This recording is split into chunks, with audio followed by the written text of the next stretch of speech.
Hello everyone, welcome to our YouTube channel Shiksha Alliance. Today we are going to start our daily current affairs session in which we will cover important news from several newspaper, PIB and various government sources. So let's begin our session. Our first topic is India elected to UN Statistical Commission. Bharat को elect किया गया UN Statistical Commission में, तो जानेंगे इसके बारे में. India has been elected to the highest statistical body of the United Nations for a 4-year term beginning January 1st, 2024. India को इलेक्ट किया गया है हाईएस्ट स्टैटिस्टिकल बॉडी के लिए यूनाइटेड नेशन का 4 साल का टर्म होगा जो कि आपका स्टार्ट होगा जनवरी 1st, 2024 से. UN Statistical Commission. The UN Statistical Commission, established in 1947, headquartered in New York, is a functional commission of the United Nations Economic and Social Council. It oversees the work of the United Nations Statistics Division. जो आपका United nation statistical commission है, इसको establish किया गया था 1947 में. इसका headquarter New York में है. ये एक फंक्शनल कमीशन है United nation economic and social council का. ये देखता है जो वर्क है यूनाइटेड नेशन स्टैटिस्टिक्स डिवीजन का. मेंबर्स की अगर हम बात करें तो it has 24 member states elected by economic and social council on the basis of following geographical distribution. तो इसके 24 मेंबर स्टेट्स है जिनको इलेक्ट किया जाता है इकोनॉमिक एंड सोशल काउंसिल के द्वारा ज्योग्राफिकल डिस्ट्रीब्यूशन के अनुसार.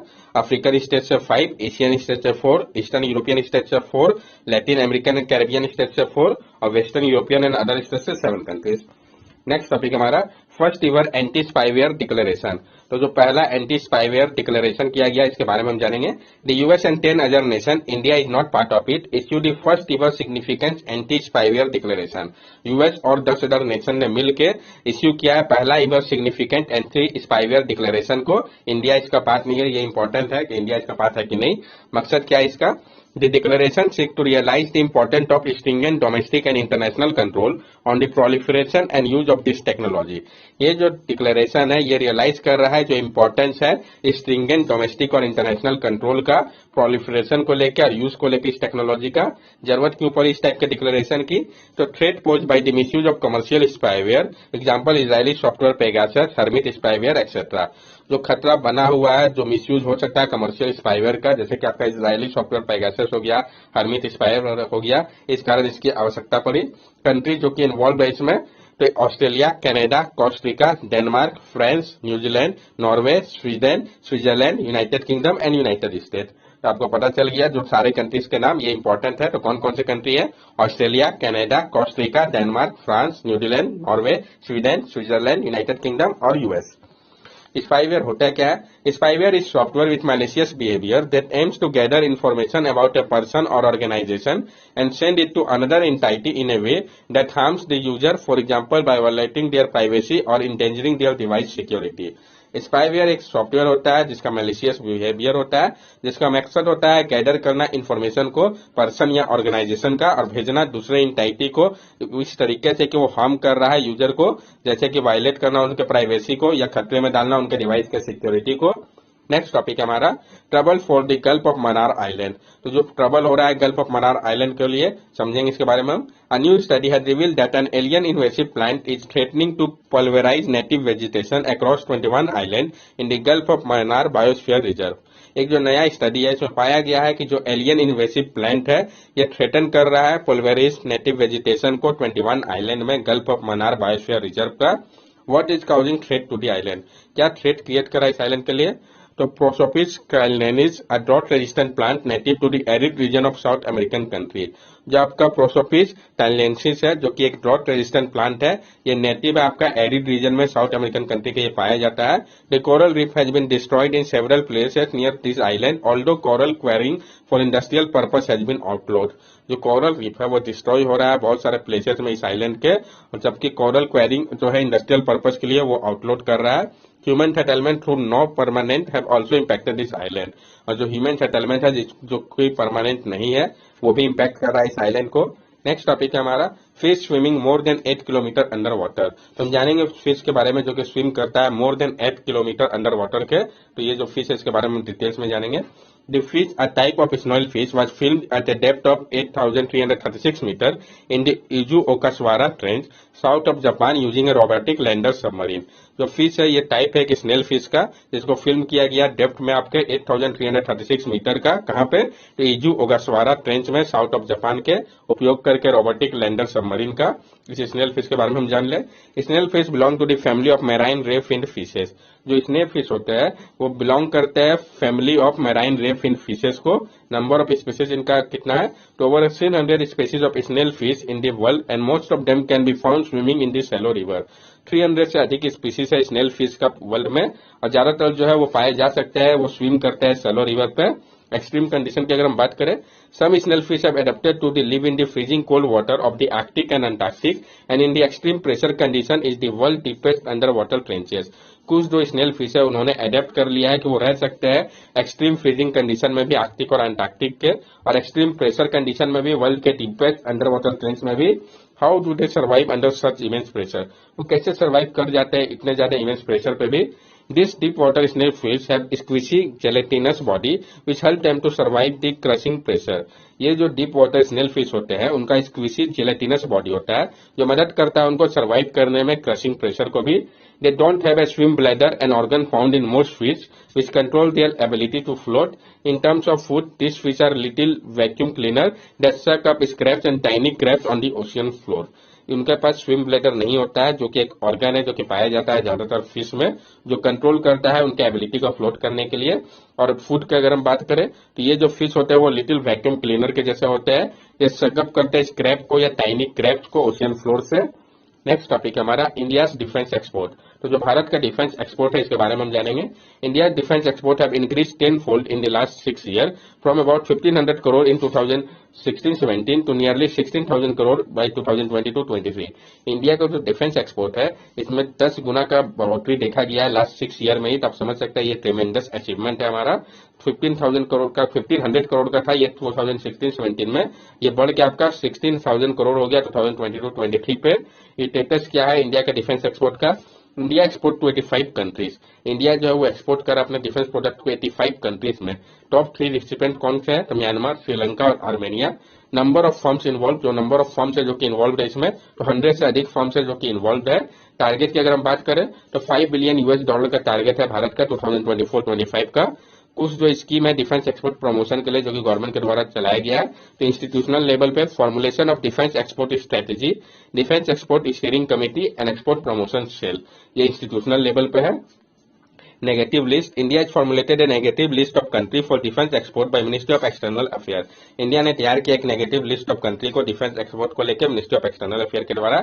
And to end online export authorization, जो end to end online export authorization allow किया गया है, allowing FDI in defence up to 74% by automatic route. जो अलाउ किया गया है एफडीआई को डिफेंस सेक्टर के लिए 74% तक ऑटोमेटिक रूट में। Open general export licence and export licence to export specified item to specified destination. और जो ओपन जनरल एक्सपोर्ट लाइसेंस है ये एक एक्सपोर्ट लाइसेंस है जो एक्सपोर्ट करता है स्पेसिफाइड आइटम को स्पेसिफाइड डेस्टिनेशन के लिए। इसके अलावा इससे रिलेटेड जो कुछ और न्यूज आया था, इंडिया में acquire a slew of American weapons for its navy including Hellfire missile and mark 54 anti submarine torpedo for its MS-60 Romeo multi role helicopter. Bharat जो है एक्वायर कर सकता है कुछ अमेरिकन वेपन्स को अपने नेवी के लिए, जिसमें कि हेल फायर मिसाइल और मार्क 54 एंटी सबमरीन टॉर्पीडो भी आएंगे उसके MS-60 Romeo multi role helicopter के लिए। Mark 54 lightweight torpedo are USA primary anti-submarine warfare weapon. It can track, classify and attack underwater target। जो Mark 54 lightweight torpedo है ये USA के mainly anti submarine warfare weapon है, ये track कर सकते हैं, क्लासिफाई कर सकते हैं और अटैक कर सकते हैं अंडर वाटर टारगेट को। नेक्स्ट टॉपिक है हमारा PM mark 7th year of stand up India. PM ने मार्क किया 7th year stand up India का, पीआईबी के लिए काफी इंपॉर्टेंट है, हम जानेंगे। And stand up India in complete 7 year, the PM acknowledge the role that the initiative has played in empowering the SC/ST community, women and job creator. जो stand up India है इसने complete कर लिया है 7 year को। PM ने acknowledge किया है जो रोल है इस इनिशिएटिव का जो कि प्ले किया था एम्पावर करने में SC/ST कम्युनिटी के वुमेन और जॉब क्रिएटर के लिए। Stand up India scheme It aims at promoting entrepreneurship among women and scheduled caste and tribe। जो आपका स्टैंड अप इंडिया स्कीम था इसका मकसद था प्रमोट करना एंटरप्रेन्योरशिप को वुमेन और शेड्यूल कास्ट शेड्यूल ट्राइब्स के लिए। It was launch in 2016 and is anchor by the department of financial service, ministry of finance, government of India. कब लॉन्च किया गया था और किसके लिए, ये इंपॉर्टेंट है। इसको लॉन्च किया गया था 2016 में और एंकर किया गया था department of financial service, ministry of finance, government of India के द्वारा। It facilitate bank loan between ₹10 lakh and ₹1 crore to at least one SC/ST borrower and at least one woman borrower per bank branch for setting up greenfield enterprises, the first time venture only। और ये facilitate कर रहा था bank loan को ₹10 लाख से 1 करोड़ तक का, जो कि कम एटलीस्ट 1 SC/ST बोरोवर को दिया जाएगा, एटलीस्ट 1 वुमेन बोरोवर को दिया जाएगा पर बैंक ब्रांच के द्वारा, ताकि वो सेटअप कर सके ग्रीन फील्ड इंटरप्राइजेस को। पहले टाइम का ये वेंचर था। दिस इंटरप्राइज में बी इन मैन्युफैक्चरिंग सर्विस और ट्रेडिंग सेक्टर, और ये जो इंटरप्राइज होगा वो मैन्युफैक्चरिंग सर्विस या ट्रेडिंग सेक्टर के लिए हो सकता है। In the case of non-individual enterprises, at least 51% of the shareholding and controlling stake should be held by either an SC/ST or an woman entrepreneur. और non-individual enterprises के case में कम से कम 51% जो शेयर होल्डिंग या कंट्रोलिंग स्टेक होगा वो held किया जाएगा आइदर SC/ST या वुमेन इंटरप्रेन्योर के द्वारा। The scheme can be access in 3 potential way. ये जो स्कीम है उसको एक्सेस किया जा सकता है 3 पोटेंशियल वे पे। कैसे? तो डायरेक्टली ब्रांच से, या स्टैंड अप इंडिया पोर्टल के माध्यम से, या लीड डिस्ट्रिक्ट मैनेजर के माध्यम से। अचीवमेंट की अगर हम बात करें 2022 तक तो 30,160 crore have been sanction to over 1.33 lakh new job creator and entrepreneur. 30,160 crore को सैंक्शन किया गया है 1.33 लाख, जिसमें 1 लाख से अधिक वुमेन है न्यू जॉब क्रिएटर और एंटरप्रेन्योर के लिए। To extend collateral free coverage, the government of India has set up the credit guarantee fund for startup India. Extend करने के लिए कोलेटरल फ्री कवरेज को गवर्नमेंट ऑफ इंडिया ने setup किया है क्रेडिट गारंटी फंड को स्टार्टअप इंडिया के साथ। Deriving economic growth, making significant STRIDE toward building an आत्मनिर्भर भारत। ड्राइव किया जा रहा है इकोनॉमिक ग्रोथ को, बनाया जा रहा है सिग्निफिकेंट स्ट्राइड को, ताकि बिल्ड किया जा सके आत्मनिर्भर भारत को। यहाँ पे आप देख के समझ सकते हैं स्टैंड अप इंडिया इकोसिस्टम, ये बैंक ब्रांच 1, 2, 3, 4 हो गया, ये लीड डिस्ट्रिक्ट मैनेजर, ये कनेक्ट सेंटर सिडबी, और ये कनेक्ट सेंटर नाबार्ड हो गया।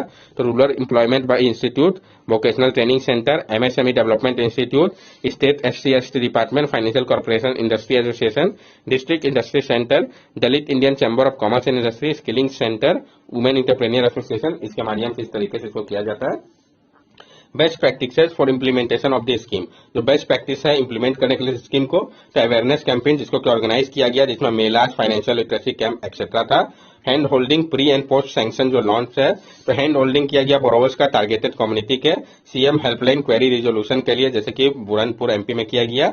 इफेक्टिव कोऑर्डिनेशन किया गया इंप्लीमेंटिंग यूनिट के साथ। ये काफी इंपॉर्टेंट हो जाता है कि जो सारे एजेंसी और पर्सन जो कि इन्वॉल्व है, जैसे कि सिडबी, LDM, बैंक ऑफिशियल, वो एक जगह रहे। वे अहेड क्या हो सकता है, तो बैंक को इंसेंटिवाइज करना होगा ताकि वो मोटिवेट कर सके, रिवॉर्ड कर सके ऑफिशियल और बैंक को भी, जहां पे लार्ज नंबर ऑफ डिस्पर्समेंट हुआ है जो कि ऑफर कर रहा है इसको। सारे स्टेक होल्डर जो इस प्रोग्राम को उनको एजुकेट करना होगा IEC एक्टिविटी, वर्कशॉप और ट्रेनिंग के माध्यम से। तैयार करना होगा सक्सेस स्टोरी को सारे जोग्राफिकल रीजन के लिए, ताकि मोटिवेट किया जा सके मासेस को। एफर्ट लेना होगा कन्वर्स करने के लिए अदर स्कीम को भी, जैसे कि स्टार्टअप इंडिया, मुद्रा स्कीम, इन सब के लिए भी एफर्ट लेने की आवश्यकता है। नेक्स्ट टॉपिक हमारा गवर्नमेंट इंट्रोड्यूस एक्वाकल्चर बिल। अभी हाल ही में गवर्नमेंट ने इंट्रोड्यूस किया एक्वाकल्चर बिल को, तो इसके बारे में हम डिटेल्स में जानेंगे।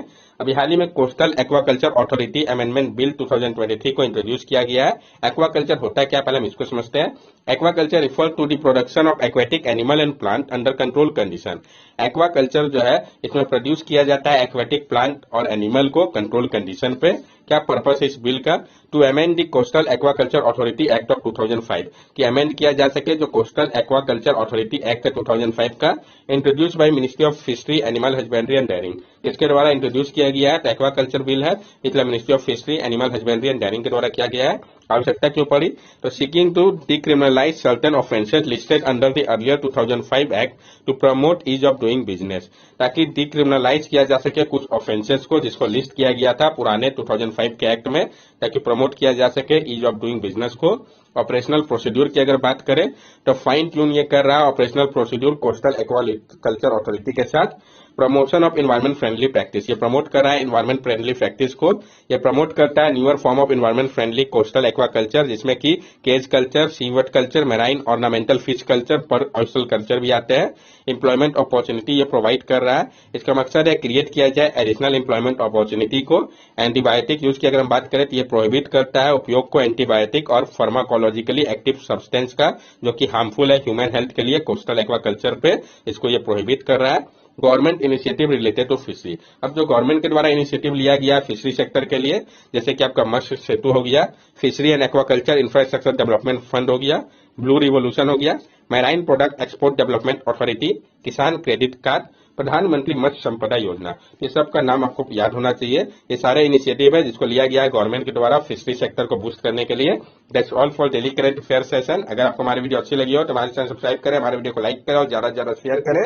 These are our social media link. From here also you can stay connected with us and give us your valuable feedback. Thank you and have a nice day.